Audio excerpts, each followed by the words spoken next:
પાણી નથી તો માણસ જીવે કેમ? સરકાર નલ સે જલની યોજના 100% પૂર્ણ થઈ ગઈ હોવાનો દાવો કરે છે।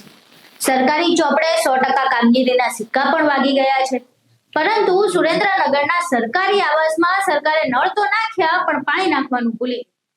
નમસ્કાર, તમે જોઈ રહ્યા છો ચક્રવાત ન્યૂઝ, હું આપની સાથે હેમંત।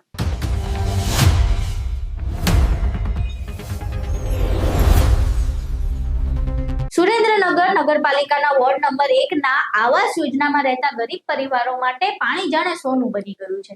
સરકાર દાવો કરે છે કે અમે છેવાડાના માનવી સુધી પાણી પહોંચાડી દીધું છે।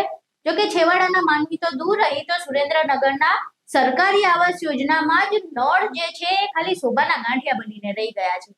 તંત્રના ચોપડે કદાચ આ લોકોને પીવાનું પાણી પહોંચી ગયું હશે, પરંતુ હકીકત એ છે કે અહીંની મહિલાઓએ ઘરકામ છોડીને રસ્તા પર થાળી વેલણ વગાડવા નીકળવું પડ્યું છે અને વિરોધ નોંધાવવો પડ્યો છે।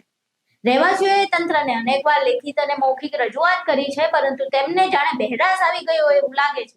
પહેલા અહીં એ દ્રશ્યો જોઈએ જેમાં ત્યાંના લોકો વિરોધ કરી રહ્યા છે અને ફરિયાદ કરવા જ્યારે પહોંચ્યા ત્યારે તંત્ર અને અધિકારીઓ દ્વારા કેવા જવાબ મળ્યા।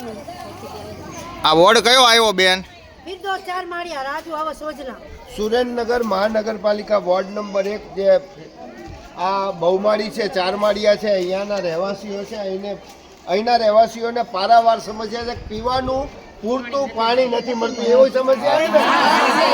આ સુરેન્દ્રનગર મહાનગરપાલિકાના કમિશનર અને વઢવાણ વિધાનસભાના ધારાસભ્ય કે જેમની જવાબદારી આપણને પાણી આપવી, એમના વિડીયો જવાનો તમે જે કહેવું એ સ્પષ્ટ કહી દો। શું તમે કેવા માંગો છો મહાનગરપાલિકા વિશે?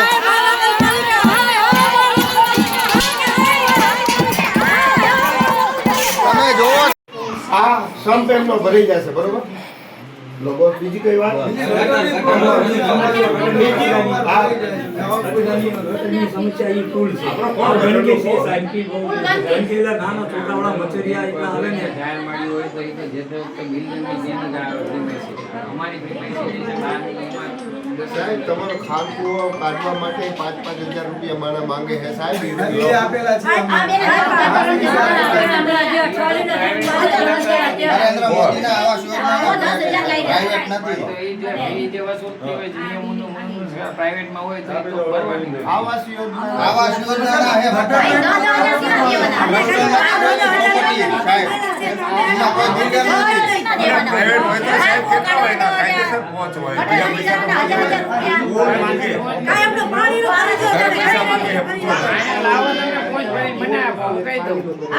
હવે આ લોકોના આવાસમાં પીવાનું પાણી ક્યારે પહોંચે છે તો તંત્ર અને સરકાર જ જાણે, પરંતુ સરકાર જો પોતાના જ બનાવેલા આવાસ યોજનાના મકાનોમાં પીવાનું પાણી ન પહોંચાડી શકતી હોય તો છેવાડાના ગામોના જે ઝૂંપડા છે ત્યાં પીવાનું પાણી કેવી રીતે પહોંચતું હશે તો એ જ જાણે। તમારું આ સમગ્ર મામલે શું માનવું છે અમને કોમેન્ટ બોક્સમાં જરૂર જણાવજો। નમસ્કાર।